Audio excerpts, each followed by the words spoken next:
Okay, Kia Soul FOB battery replacement. It's actually quite simple. If I can do it, anybody can. Simply grab your flathead screwdriver, pop it on the back side of the key fob, and just lift that back cover up. Comes off fairly easy. Inside you'll find 4 Phillips screwdrivers.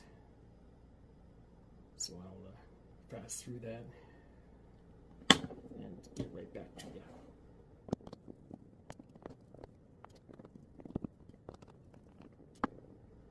There we go. And there's your battery. Very, very simple. Get another flathead screwdriver. Now this is going to pop out of there.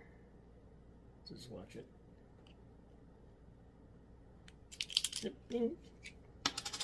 Alright, so get your new one. And slowly insert it and push the same way the other one came out. And that's it.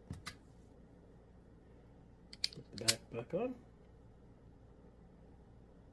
Rescrew.